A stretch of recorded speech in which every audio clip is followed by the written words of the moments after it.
up mga katropakis, may karak here. So nandito tayo ngayon sa Altitude Digital. Bubulol ako pag sinasabi ko laging altitude eh. So anyway, bumili tayo ngayon ng Insta360 X4. Fresh from the box. So unbox na natin. Oh, gusto mo kaya mag-guess? So, bago natin i-unbox, ito yung mga laman niya. Item, yung unit, tapos standard lens guards. Meron na siyang lens guards po. Yan, tapos Type-C to C cable, protective pouch. Oh, may lens cloth na rin. Tapos quick start guide and warranty card. So, unbox na natin. Actually guys, first time ko lang magkaroon nito. So, wala akong idea sa Insta360 Pro. But kaya lagi ang sarap mag-unbox ng mga ganito sa bago. Nakaka-satisfy. Oo, nakaka-satisfy. Solid oh. Yung crispy ng plastic, sarap pakinggan guys. So, ito na. Hirap buksan. Pag ganito talagang bago guys oh, ang hirap. Yan. Oh. Grabe, ito yung kamay ko ah. Ganito siya kalaki, tapos ganito kataba. Yan. Ito, hintuturo ko. Mas mataba pa to. Seal pa yan. Bali nakakabit na guys yung battery niya. Ang alam ko guys, ito, Gorilla Glass na to ko yan. Oh, Gorilla Glass. Kahit hindi mo na siguro lagyan to ng casing, ng protective. Kasi lahat ng mga ng cellphone ko, tsaka na naka-Gorilla Glass, hindi ko na ilalagyan ng screen card or whatever. Pero depende pa rin sa inyo kung talagang maingat kayo sa gamit ninyo. Dihila. Yan. Siguro nandito yung ibang nasabi na item. Ayun! Yes, kuya. Dito, turo ko lang po yung kung saan yung lens guard. So, ito yung lens guard niya.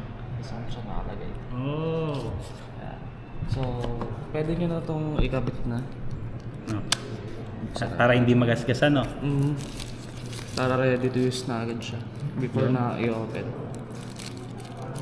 Sige sir, try nyo kayo magkabit. Sige, guys. Nakabit ko ah. Tanggalin muna natin to. Tapos Seal ka agad. Pupunasan pa muna natin? Hindi na, Kahit hindi na. diretso na. Yan. Tapos, hanapin nyo lang yung mararamdaman nyo siya. Sige, i-ano yun. Yan. Yan. Yun, nag-lock na. Nag-click na. Nag-lock. Ayun, nag-lock. ganun din po sa kabila. Kabila. So, ilagay na muna natin yung guys. Protected ka agad in a minute. Wala pang minuto eh. So, kabila. At least secured na kaagad siya.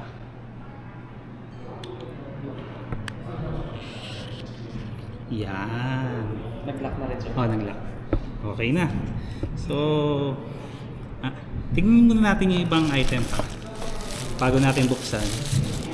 Ito yung pouch niya. Feel ko parang nandito din yung charging cable. Yun.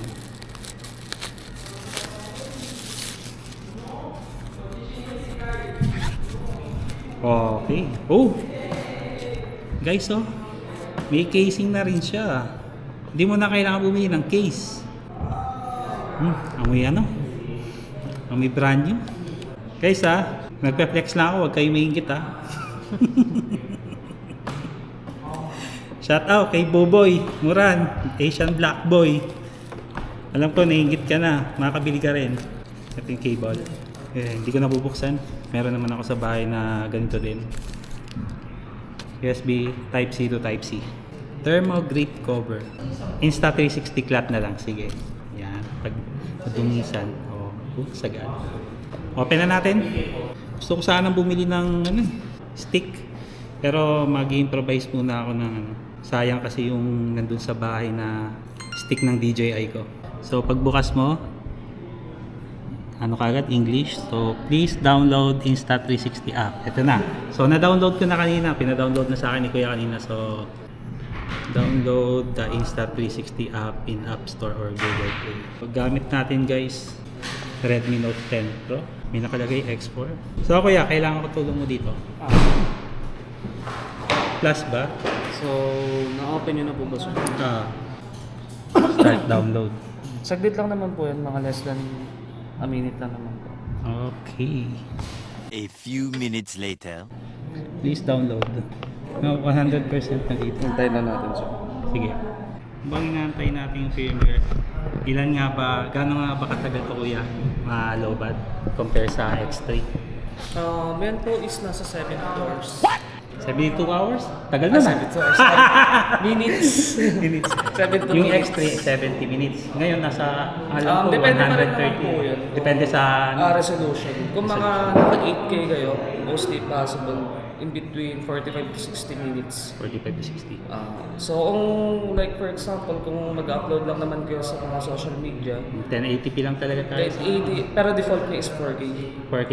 4K ang pinakamababa niya. So, pag sa social media lang naman mag-upload, kahit yung pinakamababa resolution.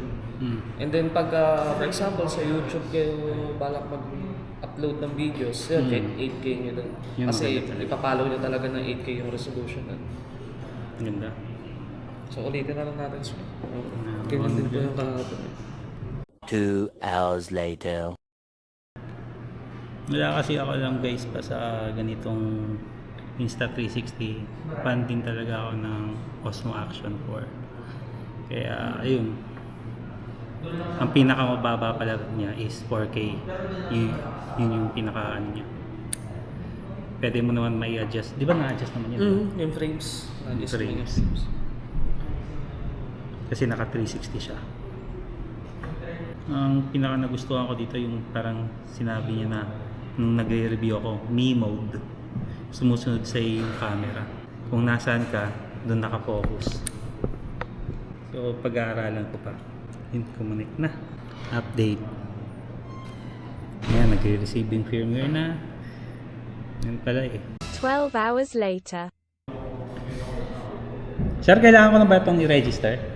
O mamaya na lang? Later na lang yan, sir. Later. X nyo na lang yan. Okay na yan, sir. Oh, okay. Gets ko na. Kaya yung ibang mostly ng mga nag-motovlog, pagka may nakuha ng naging silang mga, for example, mga aksidente, o kaya yung mga akusasyon sila sa kalsada, rekta upload na agad sila. Diyan lang kasi nila sa pugin ni edit yun. Ang dali. Oh, lalo na yung mga nagpapabanggang kunwaring matanda. Oo, yun. Pabangga, no? Ayun, yun. Solid to. Sige. So, yun lang muna, guys. Mamaya magte-test ako sa Mototown. 2 hours later. Guys, nandito na tayo sa bahay. Hindi ako bumili ng Insta360 stick kasi medyo mahal eh. Nag-improvise na muna ako. So, ito yung nagawa ko ngayon. DJI Adventure Combo Stick to. Ang ginawa ko, may ganito akong accessories sa DJI ko para pwede ding malagyan ng ilaw. Ito, purpose nito, pwede mong magamit as pang ilaw mo. Ganyan. Yan. Pero, nilagyan ko na rin siya ng accessories dito para malagyan ng ilaw. Habang nagbi-video ako sa DJI noon. So, ayun, tetesting ko ngayon yung Insta360 stick dito. Kung invisible siya o hindi. Tapos, test ko na rin tong DJI Mic 2. Gamit ko ngayon. Ginagamit ko sa Osmo Action 4 ko.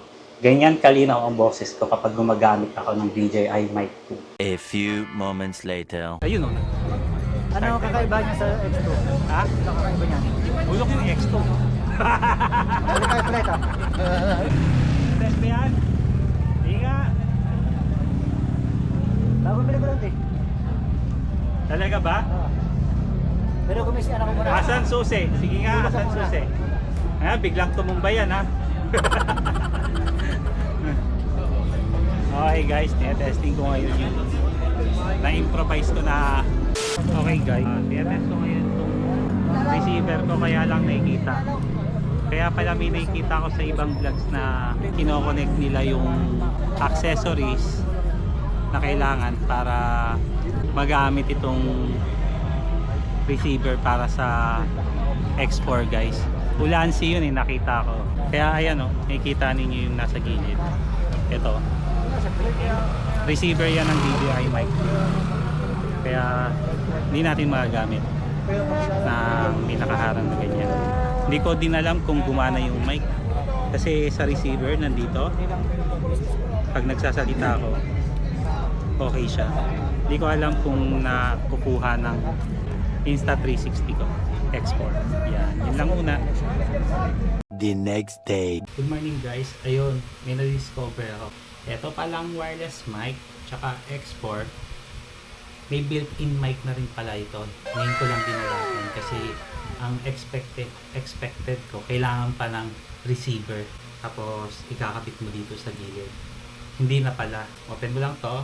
Then may settings dito. Eto, pindutin mo lang tong parang headset na nandito. Tapos ayan o. Connected na. Kasi na-set ko na siya kanina. Connected na tong dalawang to. Yung ibang helmet, kasi ang pinopromote ng Insta360 is Sena na intercom. Baka possible din na pwedeng ikabit yung ibang brand like Edgeas to Insta360. Baka pwede din ganun. Kaya ang laking bagay nito. Magagamit mo ito sa intercom din na ibang ano. Hindi ko pa nire-testing yung Edgeas nasa baba kasi, pero update ko na lang kayo sa susunod na vlogs ko pag bumiyahe na ako kasi nag-aayos na ako pa uwi muna ako ng projects nito. Very useful tong wireless mic lalo na kapag motovlogging. Kung sasalita ka, hindi mo na kailangan ng 3.5. Very useful. Nice one, Insta360. So, hope you like my videos. Ang pag-review ko dito, kahit medyo minsan sala-sala, that it's worth na nagbigay ko, na i-share ko sa inyo yung information na gusto nyong malaman about sa latest na Insta360 X4. Yan. So, dito ko nagtatapusin guys yung video. So, thanks for watching. Peace out. Bye.